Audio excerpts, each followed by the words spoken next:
दोस्तों, उस वक्त की बात है जब भगवान बुद्ध इस धरती पर अवतरित थे।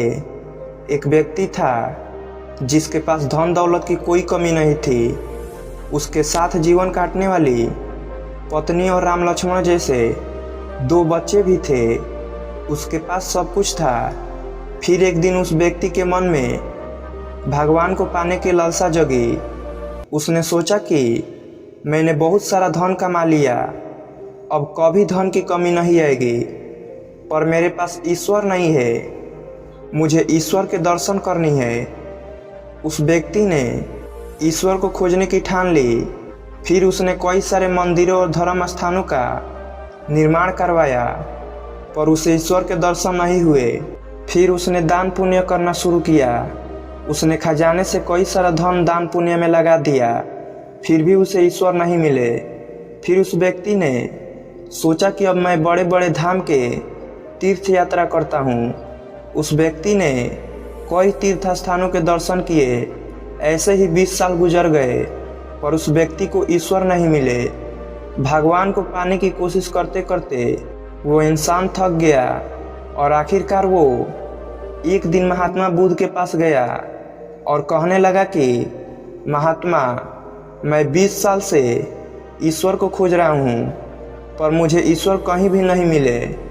क्या आप मुझे ईश्वर पाने का कोई मार्ग दिखा सकते हैं? उस व्यक्ति की बातें सुनकर महात्मा बुद्ध उससे पूछने लगे कि सुनो बालक, ईश्वर खोजना कोई बड़ी बात नहीं है, वह तो बड़ी आसानी से मिल जाते हैं।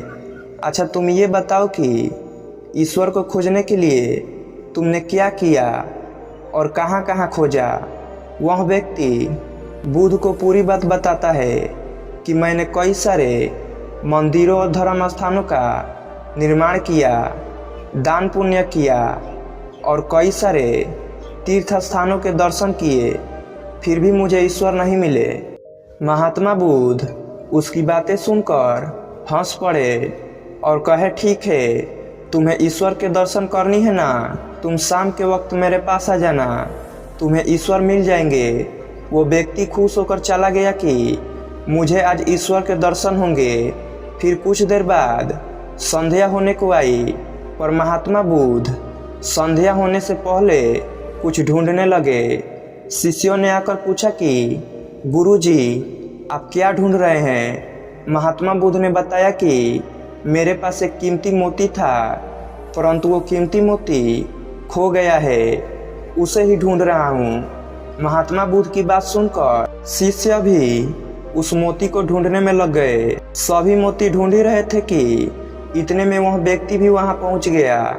उसने देखा कि कुटिया के बाहर महात्मा बुद्ध और उनके शिष्य कुछ ढूंढ रहे हैं। उस व्यक्ति ने बुद्ध के पास जाकर पूछा कि गुरुजी, आप सब क्या ढूंढ रहे हैं? महात्मा बुद्ध ने बताया कि मेरा कीमती मोती खो गया है, उसे ही ढूंढ रहे हैं। यह सुनकर वो व्यक्ति भी उस खोए हुए मोती को पूरी लगन से ढूंढने लगा।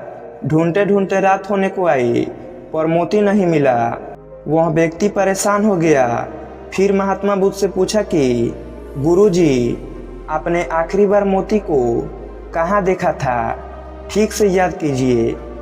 महात्मा बुद्ध सोचकर बताते हैं कि मैंने आखिरी बार मोती को कुटिया के अंदर देखा था। यह सुनकर वह व्यक्ति थोड़ा गुस्सा हो गया और बुद्ध से कहने लगा, लगता है आप में थोड़ी सी भी अकल नहीं है। अगर मोती आपकी कुटिया के अंदर गुम हुआ है तो कुटिया के अंदर ही मिलेगा ना, बाहर थोड़ी मिलेगा। आप सब व्यर्थ में बाहर इधर उधर ढूंढ रहे हैं और मुझे भी अपने साथ ढूंढवा रहे हैं। आप अपना तो समय व्यर्थ कर रहे हैं, पर दूसरों का भी समय व्यर्थ कर रहे हैं। फिर महात्मा बुद्ध उस व्यक्ति के सामने देखकर मुस्कुराने लगे। यह देखकर वह व्यक्ति बोला कि महात्मा, आप हंस रहे हैं, मुझे कुछ समझ में नहीं आया। तभी बुद्ध बोले, ईश्वर कभी खोजने से नहीं मिलते, उसके लिए तन मन पवित्र होना चाहिए, तभी ईश्वर के दर्शन होते हैं। अगर तुम ईश्वर के सच्चे दर्शन करना चाहते हो तो इधर उधर भटकना छोड़कर अपने अंतरात्मा में ध्यान लगाओ, ईश्वर तुम्हें वहीं मिलेंगे। अपने अंदर के ईश्वर को तुम देख लोगे तो हर जगह हर इंसान में तुम्हें बस ईश्वर ही दिखाई देंगे।